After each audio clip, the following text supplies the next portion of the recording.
अब जो खबर आप सुनने वाले हैं उसे जब सुनेंगे तो आप हिल जाएंगे, आपको समझ में नहीं आएगा ऐसा हुआ कैसे और इतने बड़े ओहदे पर बैठे व्यक्ति ने ऐसा कह कैसे दिया।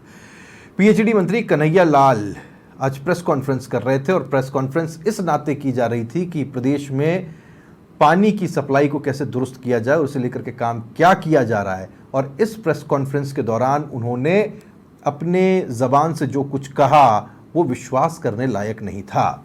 कंटिंजेंसी कार्यों की स्वीकृति में पीएचईडी की लापरवाही की बात वो कर रहे थे। 16 अप्रैल को उनका कहना था कि कंटिंजेंसी कार्यों की स्वीकृतियां की गई। 16 अप्रैल को आचार संहिता लग जाने से कार्यों में देरी हुई। अब पीएचईडी मंत्री कन्हैया लाल को कौन बताए कि आचार संहिता 16 अप्रैल को नहीं 16 मार्च को लग गई थी और पीएचईडी ने आचार संहिता के पूरे 30 दिन बाद ये स्वीकृतियां निकाली थी। प्रेस कॉन्फ्रेंस में पूरी तरह से झूठ बोलते हुए पीएचईडी मंत्री दिखाई दिए, खुद के साथ अधिकारियों की लापरवाही को छुपाते हुए नजर आए। अब पीएचईडी मंत्री कन्हैया लाल को कौन समझाने की कोशिश करे कि समर कंटिंजेंसी कार्यों की स्वीकृतियां जनवरी फरवरी महीने में होती हैं।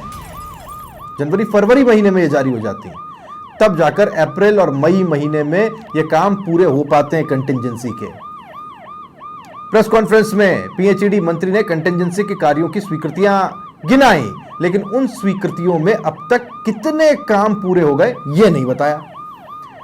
अब समाचार प्लस बता रहा है कि कंटिंजेंसी कार्यों की धरातल पर सच्चाई है क्या। कंटिंजेंसी में पीएचईडी ने 2400 हैंडपंप स्वीकृत किए थे। इनमें से 25 मई तक कितने लगे 40 हैंडपंप लग पाए। इसके साथ ही कंटिंजेंसी में 570 ट्यूबवेल स्वीकृत किए गए थे। अभी तक 25 ट्यूबवेल्स का निर्माण जलदाय विभाग करवा पाया। इसके अलावा पेयजल सुदृढ़ीकरण के लिए 504 कार्य स्वीकृत किए गए थे। पीएचईडी के आंकड़ों के अनुसार इनमें सिर्फ 96 काम अभी तक पूरे हो पाए, जबकि सच्चाई यह है कि अधिकांश कार्य 100 दिन की कार्य योजना में शामिल हैं, ऑलरेडी शामिल है।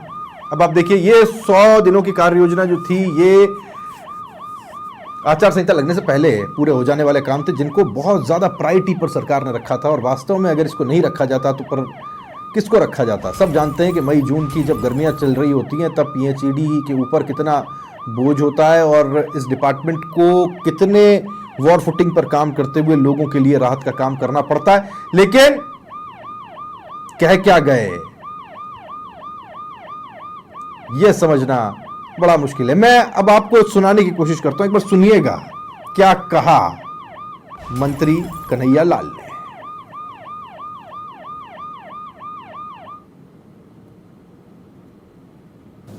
लगभग मैं मोटा मोटा आपको बता दूं कि हमने सबसे पहले तो जितने भी पुराने हैंडपंप थे उनकी मरम्मत का हमने अभियान चलाया। उसके लिए लगभग 2500 के आसपास हमने लेबर सुविधा पे लिए, 500 वाहन हमने किराए पे लिए, जिनकी वजह से जो भी हैंडपंप्स थे जिनमें कोई पाइप डालना हो या उनमें किस तरह से कोई कमी हो खराबी हो उनको ठीक करने के लिए मैं ये अभियान चलाया। इसके साथ साथ नए हैंडपम्प्स के लगभग 2500 हैंडपम्प्स हमने नए सेंक्शन कराए, 700 ट्यूबवेल सेंक्शन कराए।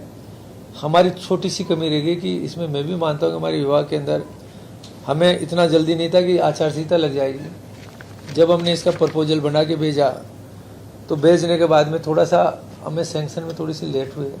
हमें 15 अप्रैल को इसकी सेंक्शन आई और 16 अप्रैल को हमारी आचार संहिता लगी। उसकी वजह से उस ट्यूबवेल्स को और उनको चालू करने के अंदर जो हमारे जनप्रतिनिधि को उसमें लिखा था, जनप्रतिनिधि की मौके पे जरूरत कहाँ है। जनप्रतिनिधि को, जनता के प्रतिनिधि उन्हीं को पता रहता है, उनसे पूछ के करना। तो जनप्रतिनिधि आचार संहिता में आए, फिर भी जैसे जैसे जहाँ जहाँ जो हुई, कुछ रेट कॉन्ट्रैक्ट हुए, कहीं टेंडर के अंदर कोई कमी थी उनको उनके कर नहीं सकते थे। उसमें करने के आधार पर हमने थोड़े से हमारे हैंडपम्प ट्यूबवेल्स की जो समय पर होना चाहिए तो उसमें थोड़ी सी प्रगति में धीमी रही है।